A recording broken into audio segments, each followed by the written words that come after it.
အားလုံးပဲမင်္ဂလာပါဗျ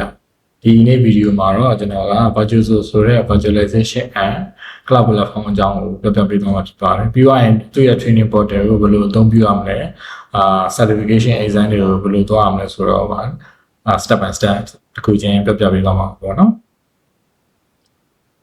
အဲ့ဒါလည်းမပြောခင်ကျွန်တော် Virtuoso ဆိုတာပါလဲဆိုတာလေးကိုအရင်ဆုံးပြောပြချင်ပါတယ်ဗျ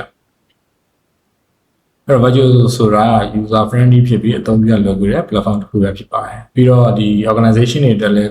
ခွန်ချစေတတ်တာတဲ့ platform တစ်ခုဖြစ်ပါတယ်သူ့ရဲ့အားသာချက်တွေတစ်ခုကတော့သူကဒီ platform အများကြီးပေါ့နော်ခွဲသုံးစရာမလိုဘဲနဲ့ centralize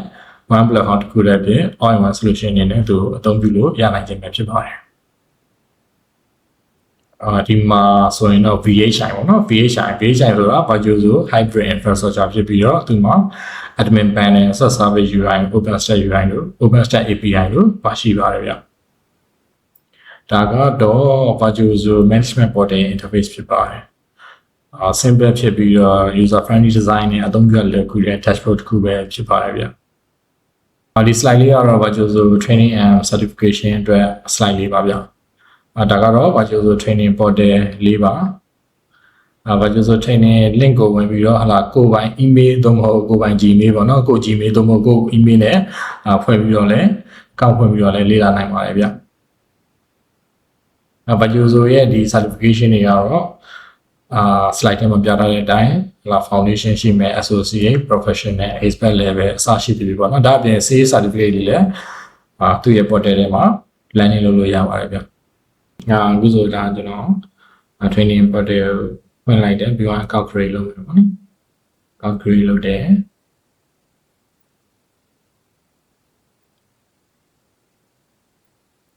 calculate လုပ်လိုက်လို့ရှိရင်ကိုယ့်ရဲ့Gmail တွေကိုactivate link ကြာလာလိုက်ပြီပေါ့နော်activate link ကိုကျွန်တော် activate လုပ်ပြီးတော့ activate လုပ်ပြီးပါလို့ရှိရင် login portal တွေကို training portal တွေကိုကျွန်တော်ဝင်လို့ရပြီးတော့ဒီ certification exam တွေဖြေလို့ရပြီပေါ့နော်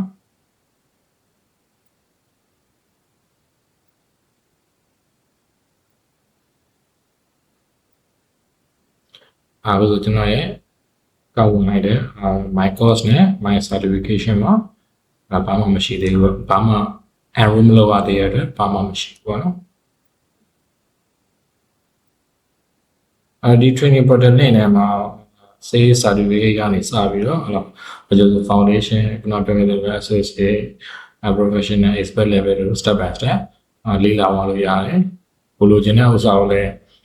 တိုက်ရိုက်ရွေးချယ်ပြီး enroll လုပ်ပြီးတော့ရွေးလို့ရပါတော့အခုဆိုရင် VHI နဲ့နှိပ်ပြီးတော့ VHI နဲ့ပတ်သက်တဲ့certificate exam video တွေကိုကျွန်တော်ကြည့်လို့ရတယ်ပေါ့နော်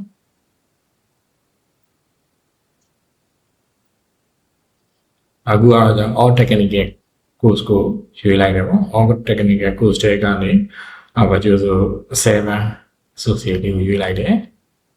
ပြီးတော့သူ enroll လုပ်လိုက်မယ်ပေါ့နော် enroll လုပ်လိုက်တယ် take this course ဆိုပြီးတော့ကျွန်တော်တို့ဒါ Virtuoso 7 technical associate ကိုလေ့လာလို့ရပြီပေါ့နော်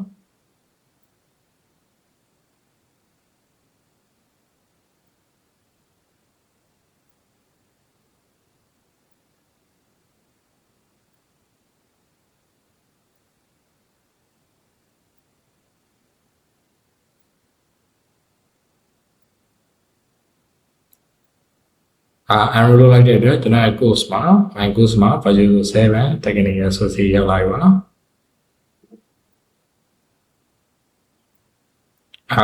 course ဖြည့်ပြီးသွားလို့ရှိရင်တော့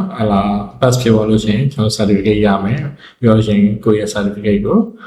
download ဆွဲလို့ရတယ်အခုဆိုရင်တော့ဒါ certificate လေးရပါပြီ download ဆွဲလို့ရတယ်ပေါ့ okayဆိုရင်Virtuoso အကြောင်းနဲ့ဒီသူရဲ့ training certification process တွေအကြောင်းကိုကျွန်တော်ဒီနေ့အချင်းချုပ်ပြီးပြောပြပေးခဲ့တာပါเนาะဗီဒီယိုကြည့်ရှုရတဲ့အတွက်အားလုံးကျေးဇူးပါဗျ First Myanmar, your solutions partner.